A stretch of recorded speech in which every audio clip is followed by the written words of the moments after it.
Welcome to the Time and Beat Speed podcast, and I'm here with a lovely guest, Holly, who is a master astrologer. She also has a background in psychology and neuro-linguistic programming and is certified in past life progression and hypnotherapy. She's also a specialist in dreams, and she has been doing Western astrology for over 25 years, and now she has decided to go onto sidereal astrology and focus solely on her astrological readings based on sidereal. It's an amazing talk I had with her. She's a wonderful and lovely lady. Hope you Whether guys you're enjoy the show. successful or not, or whether you're talented or not. And then, so I could get someone there as close as a few sessions, just a few sessions, as long as they're willing to practice and do work around it, and then just continue the practice after that. I have a course going up on my new website, Intuition 101, and they use that course and they'll be able to learn that as well. Now, the more Uranus is involved in the chart, I find, and Neptune, but there's got to be a strong Uranus too, because if there's too much Neptune, then the person can get really lost in their shyness and then lost in their own world around it, but they don't really want to bring it out to the public. And so there'll be a hidden gem kind of thing and only let certain people know. But if there's Uranus in there, then they don't mind being different or unique or weird or stand outside of the crowd. And I can work with that as well. If there's a predominant amount of earth in their chart, which I have a lot of as well, then there's the ability to be able to turn it into something practical, turn it into something tangible, which would be a job or a career. Right. So it really depends on what they want to do with it. But if they just want to use it in their everyday life to be able to make better decisions and navigate through choices, so they trust themselves and not trust what other people tell them to do or what a book tells them to do, just trust their own judgment. That can be done within just a couple of sessions if they're willing to work at it. Interesting. Do you believe astrology is, first of all, do you think this world that we live in, do you think, because I know you talk about these things on your TikTok and stuff like that, and a lot of them, they're very interesting, and I agree with a lot of what you say, but do you believe like this world that we live in is like a design? So is it a simulation that some people claim it to be? Or is it just, this Big Bang theory and everything occurred naturally from this Big Bang? And what does that mean for astrology if it is a simulation or a Big Bang? If it's a simulation, did someone design it? Someone make it like this so we could maybe learn how to navigate through life with these little big indications? Or is this a natural occurrence? I mean, because nature versus nurture. basically, I mean, kind of a concept.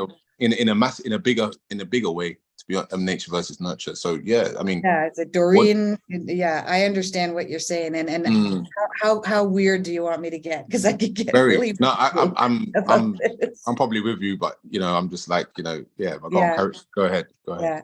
So I do follow a lot of scientific thought leaders like Greg Braden and a lot of Graham Hancock, and they do a lot of practical scientific research on where we come from, and that there is no doubt in my mind that aliens or people like us from other planets inhabit this world that we live in, this global massive amount of universes and galaxies that we live in. And that's already scientifically proven. Kepler's already in another galaxy, and they've just recently found a magnetic field around some other planets that could indicate that they're inhabited like we are, because we have our North Pole, South Pole magnetic field.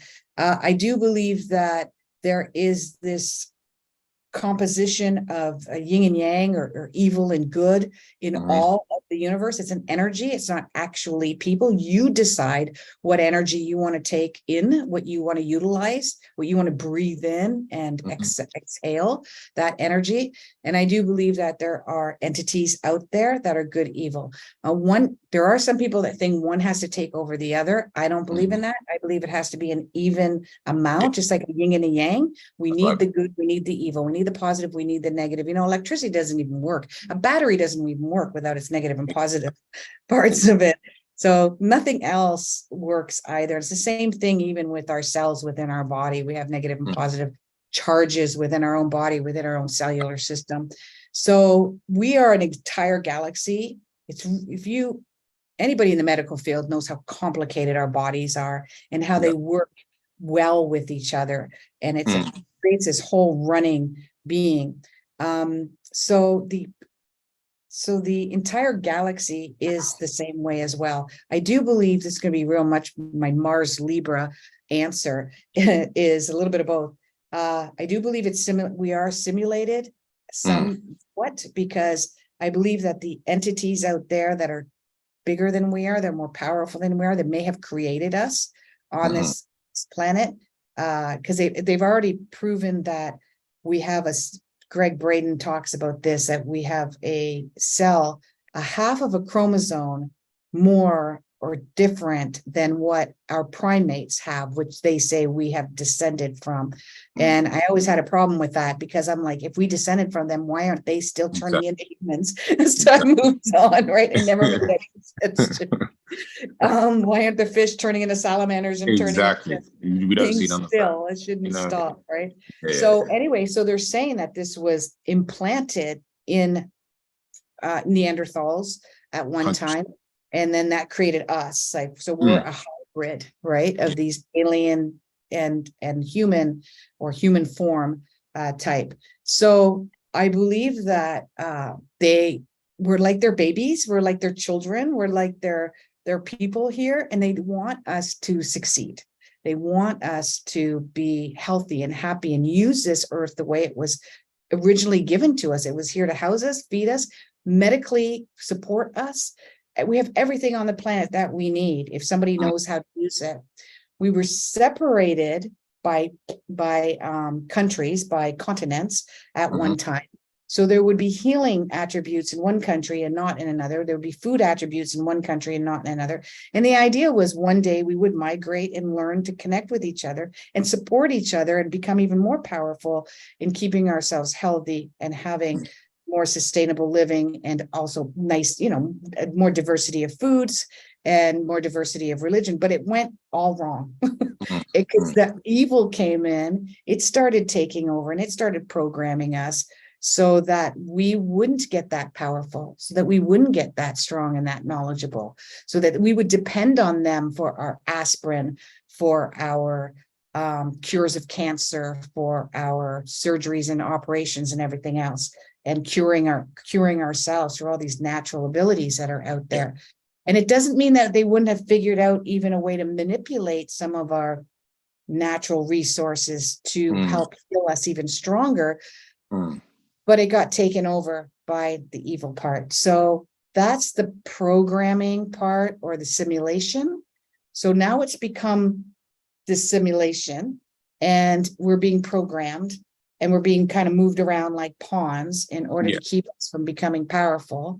And at the end of the day, we've always got that power. It's always there. And I know we'll get it back eventually. We're in our sixth existence, right? Or seventh existence, depends whether you believe in Atlantis or not. And that's already proven. We have had we've destroyed ourselves 5 times as a and some even think the big flood was one of them. Definitely right? was. So, Definitely was. The simulation, I was actually looking this up the other day. When you have a simulated program on the computer, that's a game. Yes. Like a gaming, how do you break it? That's what I was looking at.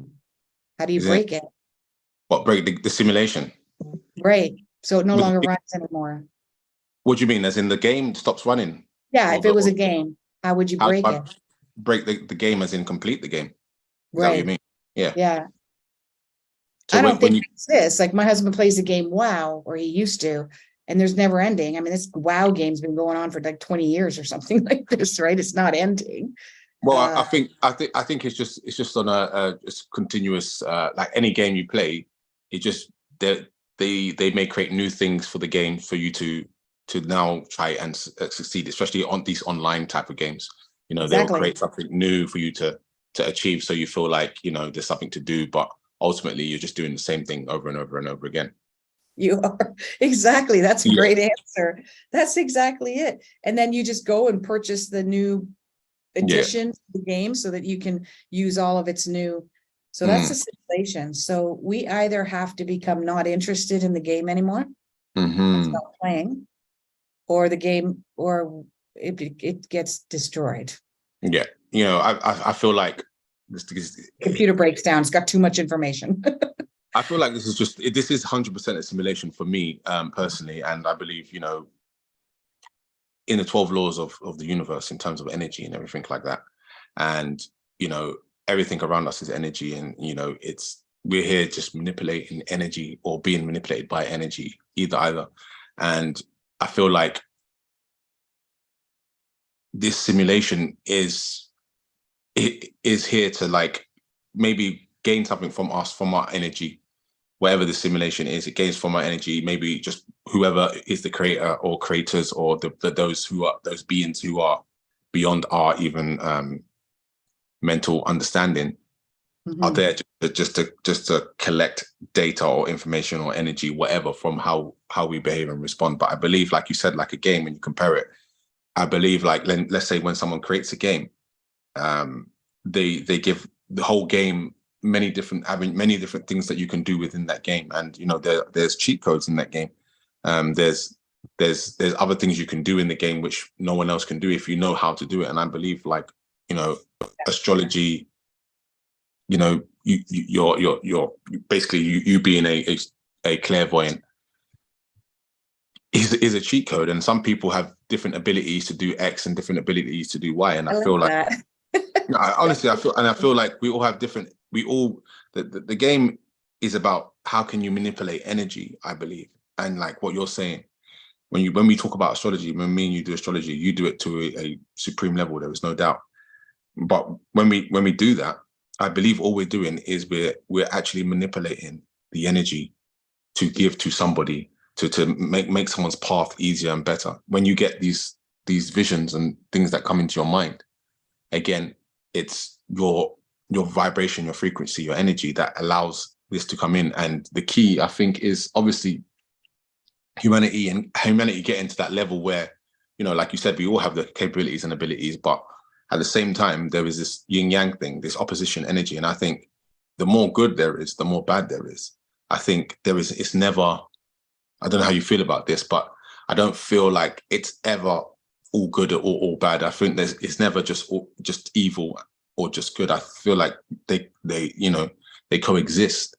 It's a constant push and pull. Yeah, it's constant, and I think when we accept that that's the reality of it, then I believe things become easier. I believe it, like you know what you were saying to me when you was like you don't feel like you live anywhere, because it's like you don't want that reality to you want to have your own reality. You want to cultivate your own energy instead of their energy cultivating what you need. And I think, like you said, when we all take that path, I think that's when I feel like we'll get to the place where we need to get in terms of humanity. But until then, I'm not sure. And when we realize, like, individually, we have to be strong in order for the whole to become a functioning. Like, I use the idea of the body. Like, if my heart isn't strong, and my whole body is going to suffer. If my liver isn't strong, my whole body is going to suffer. If my microbiome and my gut isn't strong, my whole body is going to suffer. We still live in a world where science doesn't believe in that. If my heart's wrong, I just go to a cardiologist. If something's wrong with my thyroid, I go to an endocrinologist. They should be taken into control in part of the entire body. I actually have a naturopath, because she does take in considering the whole body part. That if something is off on my blood test, my doctor will say, like, oh, I got to put you on a certain pill to make that stop. My naturopath will go, no, I'm looking at all of your other numbers here, and this is what's causing this. So let's take care of this and then that'll take care of that. You won't need those pills. Yes, exactly. And that's the problem, that we're not functioning as a whole that way, because individually we're not strong. And that's why they're dividing us right now. They don't want us strong. So they're creating these unnecessary divides that are getting way out of control, because we're all trying to find our tribes, right? If I'm on this team, that's my tribe. And if I'm on that team, then that's my tribe. And it's true. It's kind of maddening to watch, to be honest with you. And sometimes I feel like I have to be a part of it. And other times I think, got to step away, because this is a natural, this has to happen. You know, what do you see? What do you see with astrology happening in the next 6 months? I know you do this on your, what at Polly Hall, actually, if anybody's interested in finding my TikTok. I'll leave the links. I'll leave the links in. Yeah, that's awesome. So in the end of May and June, I see something happening. I'm actually traveling back home during that time. I kind of put my travel dates a little earlier, about mid-May, just in case. I do see it's global. I don't see it as devastating. I do see it somewhat of a technological war, in that it will shut down air travel for a short period of time. That's my prediction around that. It is a planet Uranus, so it's extremely unpredictable. I don't know if you look at Uranus the same way, but Uranus is, you can kind of decipher if the event is negative or positive, or what house it's in. But I looked up the astrology of the US, of Canada, and of Russia. And because I saw too much Uranus happening in so many people's charts. And so something's definitely going to happen during that time. Throughout the summer, there was a prediction I just sort of deciphered not too long ago, today actually, what was going to happen throughout the summer. Now I'm trying to remember. Oh, yeah. Throughout the summer is where there's going to be where people are going to start mass protesting. Now that's already started, but it's going to be more like a kumbaya. What happened in the 60s? It's going to be like not as violent.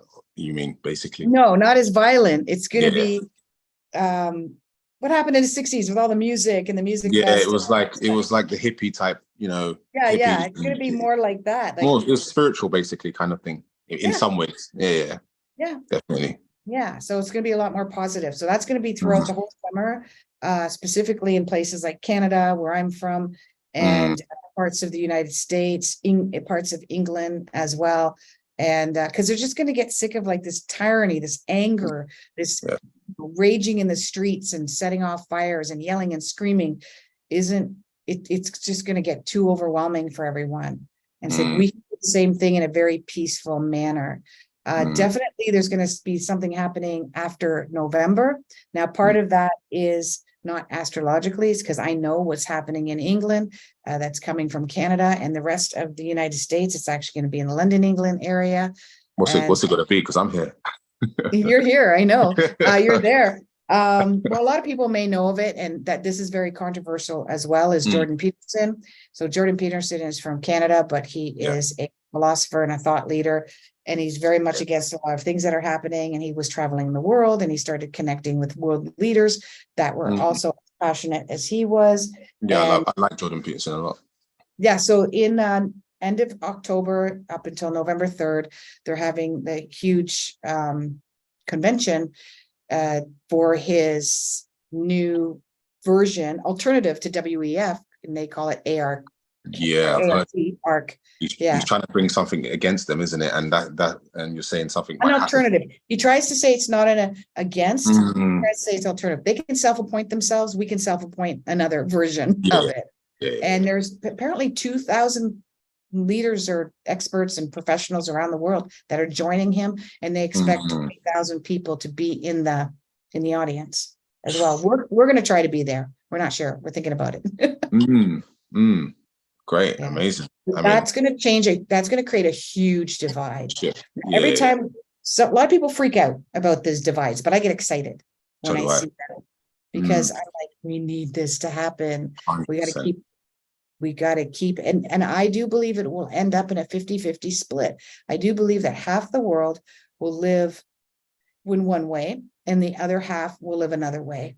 And everyone who wants to have control and make all the money and do all that, they'll eventually give in and go, well, we might as well keep our eggs in this basket and control these people because it's working for us, and we'll just leave those pagans alone. Leave us alone then, and let us be. Do you know what I mean? We're just trying to enjoy our life and just connect with people. That's all we're trying to do. You know, all this manipulation and all this influence, and it's just like life is becoming so it's so controlled. Everything is so controlled, and you know, you're not allowed to express your feelings, you're not allowed to express your emotions unless if it goes against whoever's in control, basically, which is, it's sad. It never used to be like that. It always used to be about freedom of speech and everything like that. But they've taken it to the point where it's not freedom of speech whatsoever. It's just do as I say. Because the more control we got, the more they wanted to take away from us. It was pretty controlled. Like before the birth control pill, there was a lot of control over the family dynamic and what women did before women could vote in the 1930s. There was a lot of control around the oppression of women. There was a lot of control around the oppression of all types of lower end ethnic groups and cultures were oppressed as well. Some are more popular, known historically than others, but it's always gone on. And even in the Caesar days, you know, shortly during Christ and after Christ, however you believe in that, there was a lot of control where the people up in the mountains in their castles had a lot of control. The churches had a lot of control as well. They were the government, they were your medical professionals, they were everything. They were everything. They tried to they're the one who made astrology look like, you know, for witches and demons.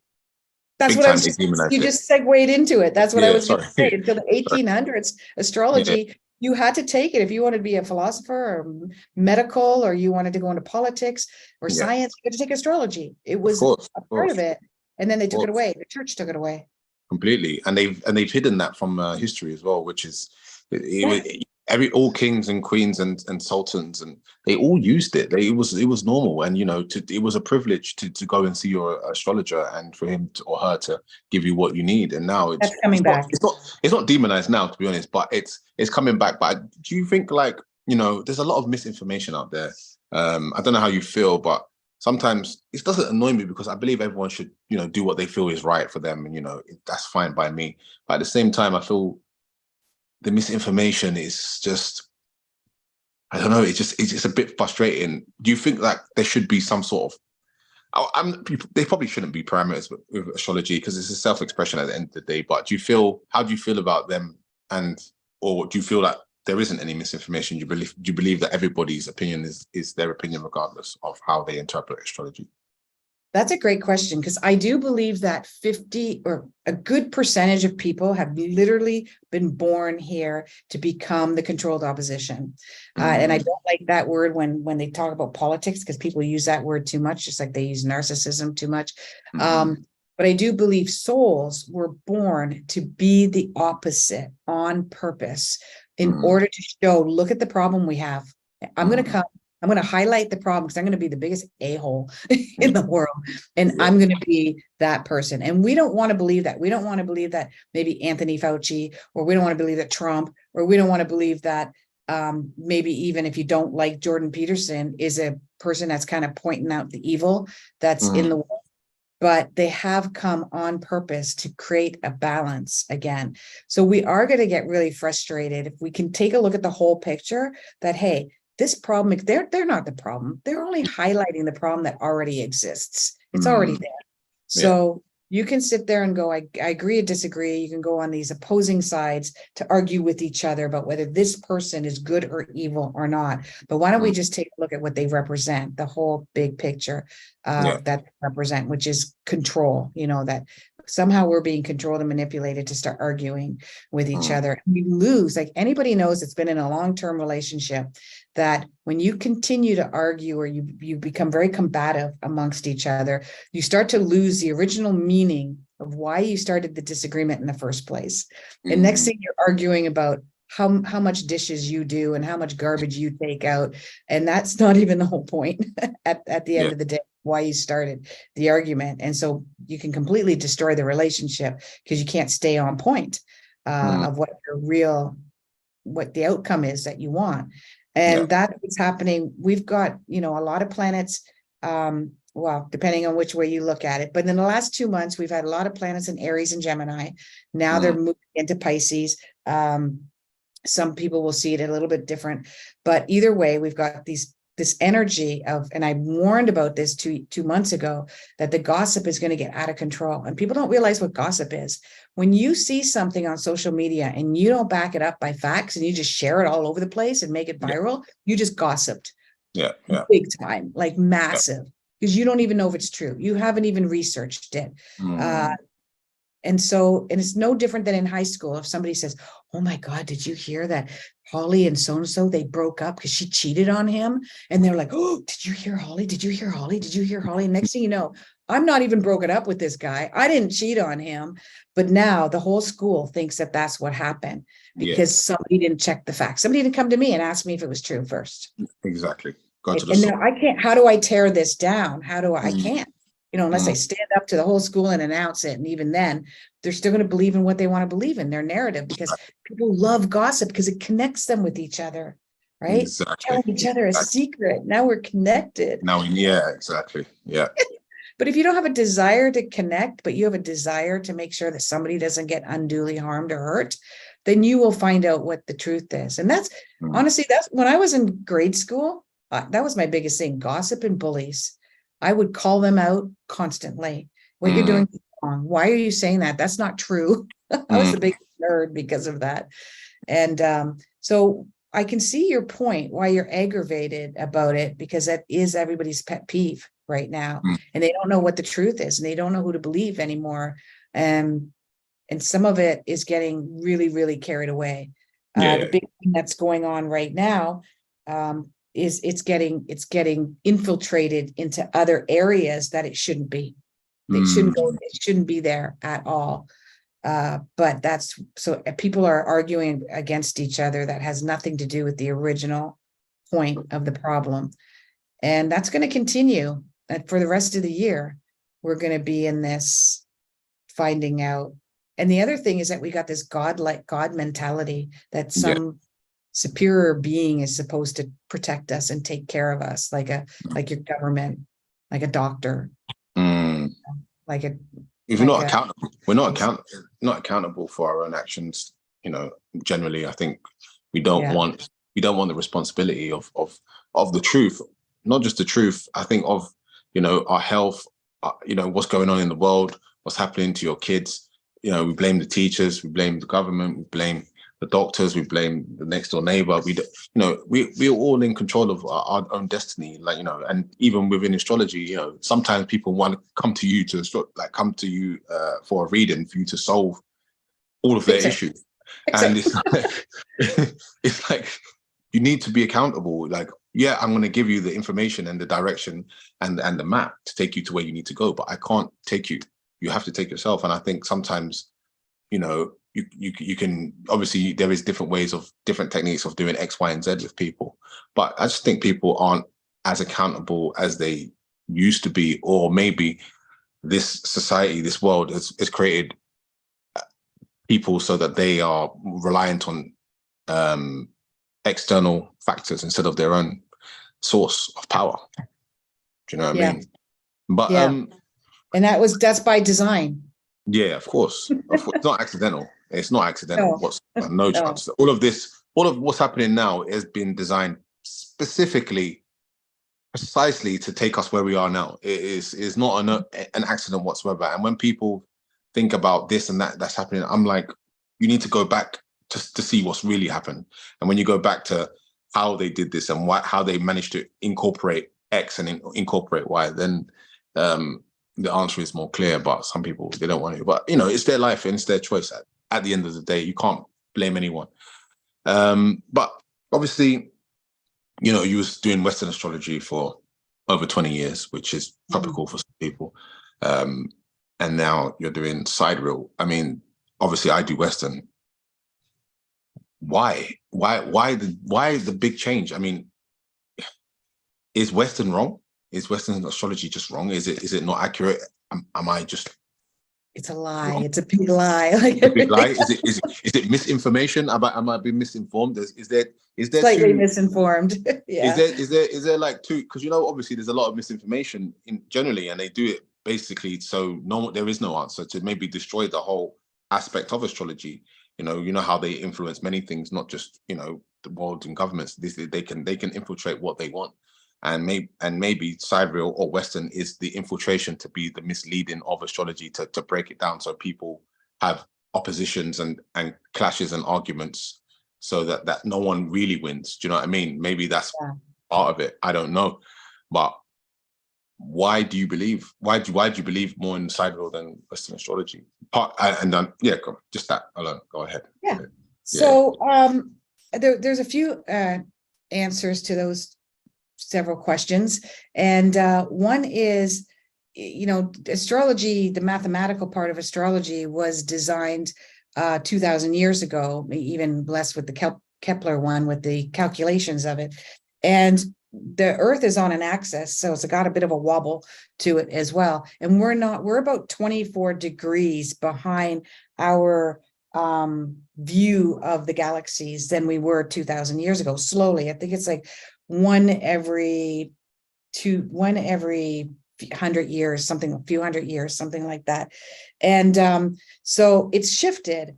And about a year ago or so, I got this app on my phone called Stellarium. You can get one on the computer as well. And I would use the app and I'd look up the sky and I see where Moon is and Mars and Venus is. And I'd be like, wait a minute.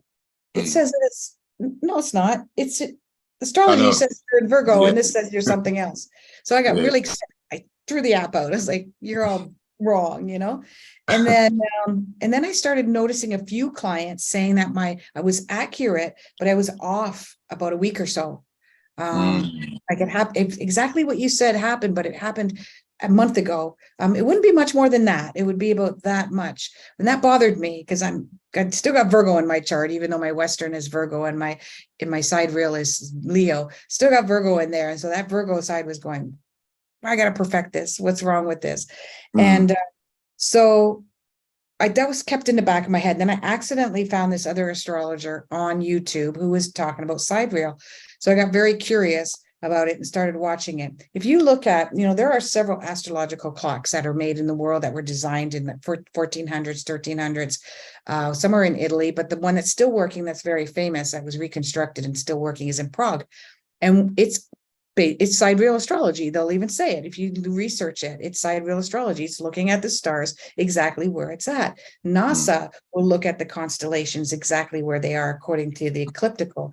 So everything in Western is accurate. Like I still got Saturn up against my moon, conjunct my moon. I still got this planet opposite that planet. I still got stuff in my first house and my second house, and my sixth house, I think, moved into my seventh a bit. But I still have all of those angles. The chart, basically, if you take the Vedic or the sidereal and you overlay it, you'll see all the angles and aspects are exactly the same.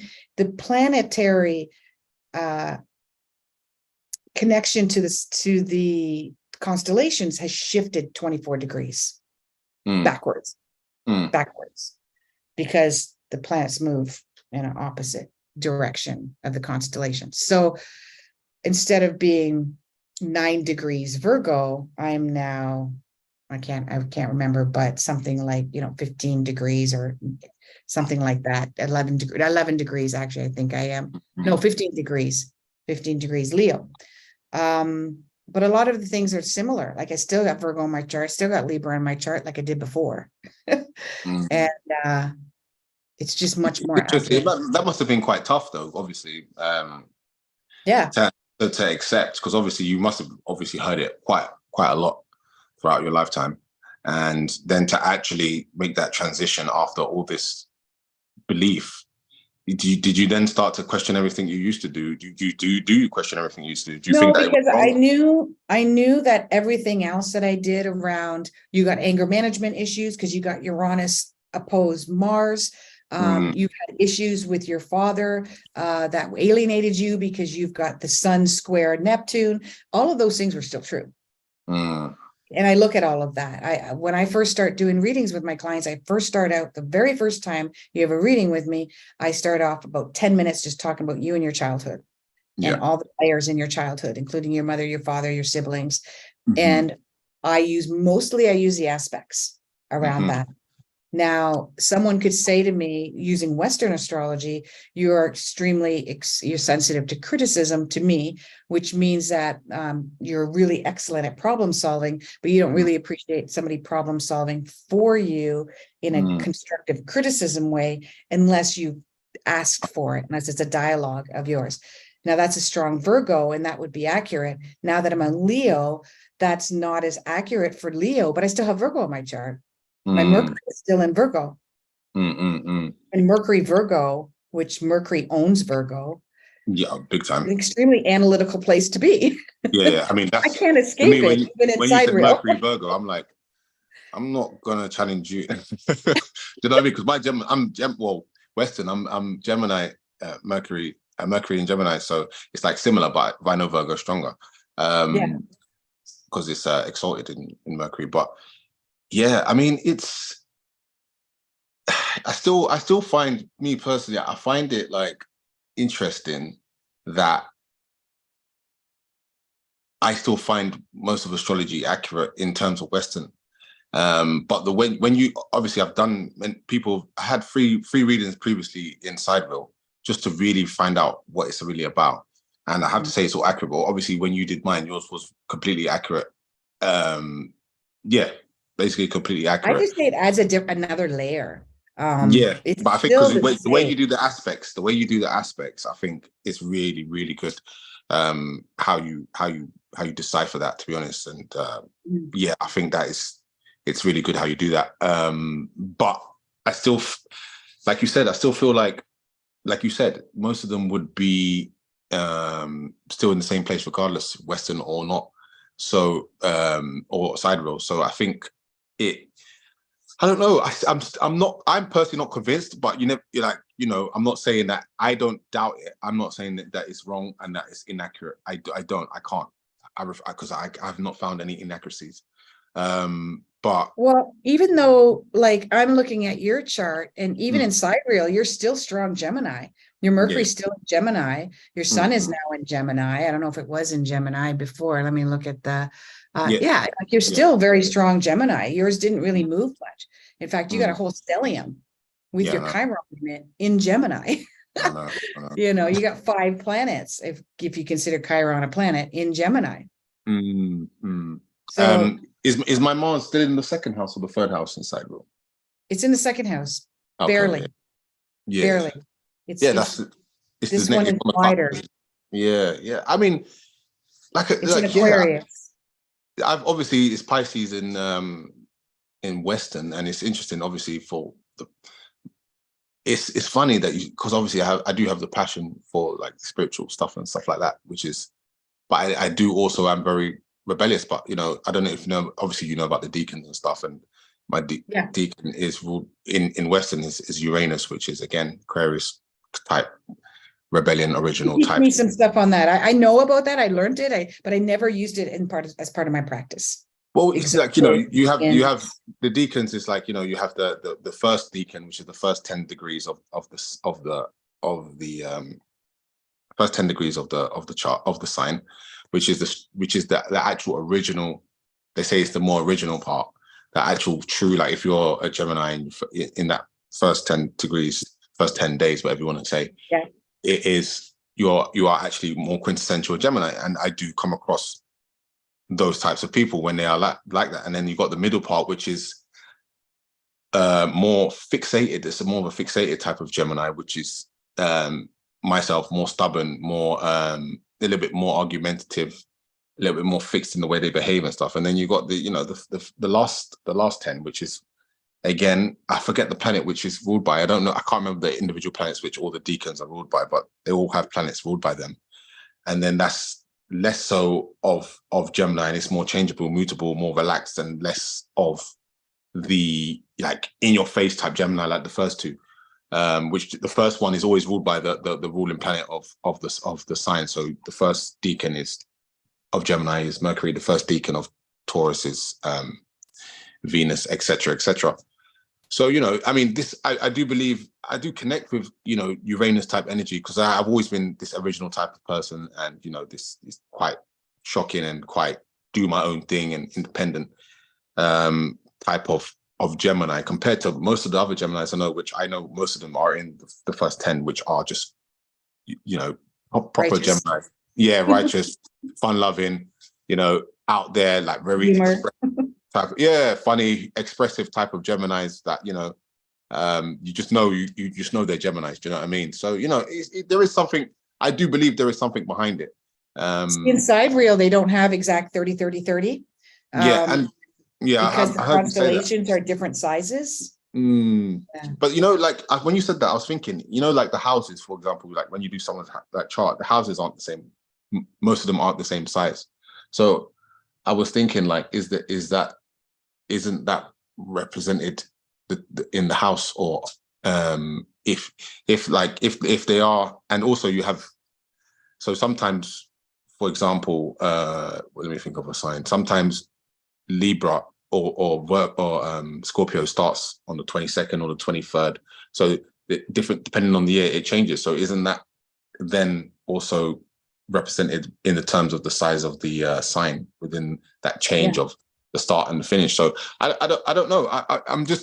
I'm open to all, to be honest. But I like I said, you know what, you stick with what works for you, because it's just a conduit for you to have the rest of your gifts and your talents come out. I mean, you're the archetype of the teacher. You got really strong archetype of the teacher in past lives. So you just want to educate people. You want to teach people. You want to guide them through communication and talking and conversation.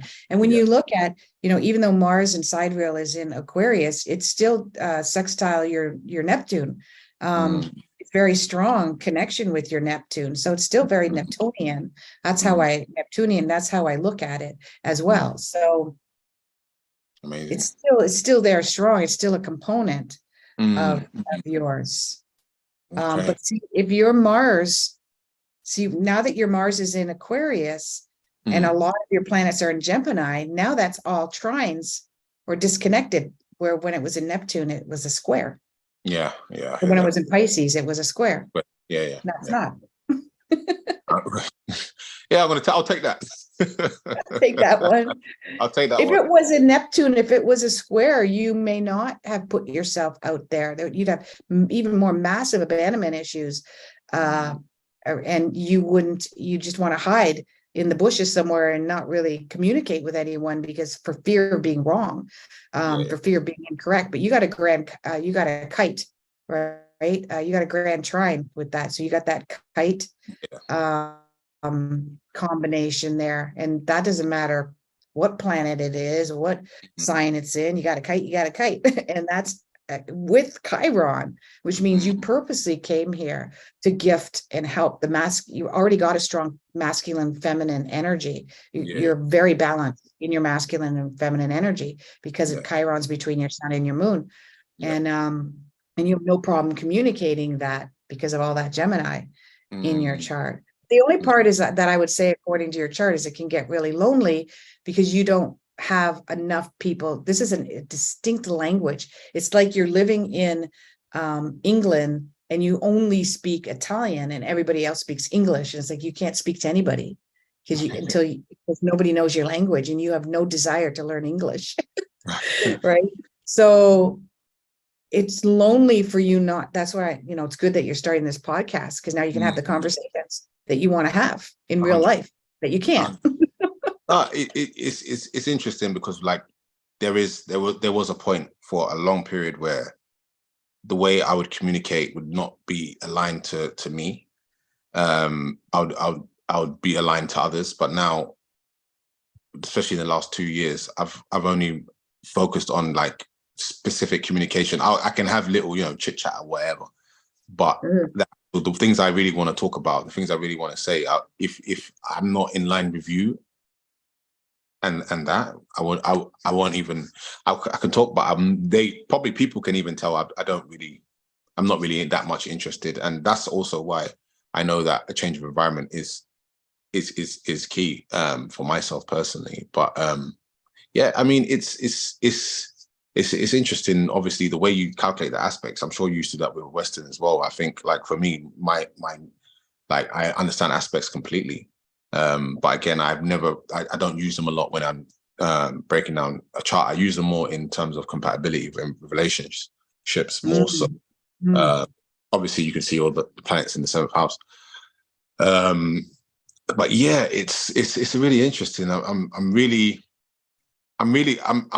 just amazed that you went from 20 years to change, but it obviously must be for a reason. No, it must be for a reason. It has to be, Yeah. and you studied linguistics is in psychology. I'm imagining. So you're very good with the communication. There's no doubt about it. How well do you believe that has given you for your business and for your career and everything like that? I think it is timely. Sorry to interrupt. That's right. And I'm going to do it anyways. People say sorry to interrupt, but you're going to do it anyway. So why are you sorry? Is that if I didn't do Western all this long, I wouldn't have been relatable to my clients. They'd be like, what? I'm not a Virgo. I'm not a Pisces. What are you talking about? I can't have you as my astrologer. And some people do know all their sun signs and their ascendants and everything else. So I don't think I would have built up my business as strong as I did if I didn't do it the way everybody else did it at first. I see. And how many clients do you generally deal with? I do about 60 a month. 60 or more if you look at my emailed readings as well. So 50 to 60 plus my emailed ones, because I do a lot of mini ones where people can just email me and I'll send them off a recording of whatever their question is or what they want to know about or who they want to know about. So that's about my average. I'm happy with that. So what's your ultimate goal in astrology and in life? Or maybe they're probably the same thing. What you feel like you're here to do? What's your purpose? And Thank you for asking me that, because I have to remind myself of that every day when I get sucked into mainstream desires of how I want people to act around me and the people I want to have around me and whatnot. So I just think every time I hit a real big wall in my own personal life, or my environment, I think I remind myself, this is not what you're here to do, Holly. This is not what you're here to do. The reason you're hitting these walls is because you're not supposed to get sucked into the mainstream desire of life. You're supposed to be helping people. That's all that's all you're here to do. And I'm here to help people find who they are so that they can discover what they're here to do, because we all have a mission. We've all been put here on a mission. And so this is the best way for me I'm really big on metaphors. My clients know that, and I love it. And they just come to me. So this one's just coming to me right now. Although I've used similar metaphors before. If you're in grade 1, you're supposed to learn how to start to read in grade 1. If by grade 2, you haven't learned the basic grade 1s of reading, they're going to try to catch you up. And by grade 6, if you still haven't learned the fundamentals of reading of grade 4, you're going to keep still trying to catch up. Now, that might be your problem, your own disability, or maybe the problem of the school system, which is probably most likely, and it's that disability. But either way, sooner or later, you got to catch up to have the basic fundamentals of learning to read and write so that you can function in the world somewhat. And so I look at every single grade as every single lifetime. So if you've come here in a lifetime, let's call it grade 1, and you were here to do something specifically and you got side-railed and you didn't do it, you're going to come back and you're going to learn what you needed to do in that one. Plus, you have to catch up with what your original mission was. And you're going to have to do this over and over and over again until you successfully reach that mission, whatever that might be. And so that you're a functioning part of the whole, the collective of the whole. Yeah. And as you said earlier, that does contribute to the larger collective, which I call the pool. You're a drop in the big ocean, and the ocean needs all the drops. And and the drops need the ocean. So it's extremely important that you learn these things so that it gets contributes to the whole. So my job is to help people find what that is as fast as possible through their relationships, through their job losses, through their relationship with their children, through their health issues, through their childhood experiences that they have. Eventually, my desire is to get them to get to know who they really are and why they're here and what their specific gifts are, and to help them find the things that they want to have through that, right? You want to have the best love of your life. Let's take a look at all of these other components so that you will find and have that best love of your life. Or is there something else you're supposed to be focusing on and you're too focused on the desire of lust? That's it. Right? Everything comes down to that desire. And that has to be my mission. I've done this before. I've been an astrologer in other lifetimes. There's no doubt. I've got proof of it as well for someone with strong Virgo Mercury in her chart. I have to have that proof. So I did have an experience that did show me that I had that that I've been that in a past life. And it was that this is what's really interesting, if I may add. The experience I had around 25, and I learned that I was an East Indian sage, an astrologer. I saw myself very, very old, and it was a Ouija board, which I would never do, but I did it because I didn't want people not to like me. They pulled it out, and they didn't even know I was an astrologer because I was just new at it and didn't tell people much. And this Ouija board spelled out a very long name that looked like it was a city of some sort. And so they brought out back then this big giant atlas, and sure enough, this big like 15-letter name was a city in India, at the bottom of India. And then that's when I got the picture of what she looked like and that she was an astrologer and all of that. And so I can't make this up, that this big giant name, like letter for letter, I couldn't say it. So all my life being a Western astrologer, I was like, why don't I get Vedic astrology? Why can't I connect to the square astrology with the triangle? I just can't connect to it. It was driving me crazy. And then all of a sudden, I find sidereal astrology, which isn't exactly like Vedic because it doesn't use the squares and the different Rahu and K2 and all that stuff. It actually uses Western language, astrology language, but with that more of an Eastern flair. So now I found myself again, my old sage version of an astrologer again. But I hope I answered your question. I think that's all I'm here to do, is to help as many people as I possibly can. Oh, and another goal would be that, I don't know if it'll happen in my lifetime, but maybe I can be a part of it. I would like doctors, therapists, counselors, teachers to use astrologers to understand their patients, their students. It would change the game. It would change the entire. Speed everything up.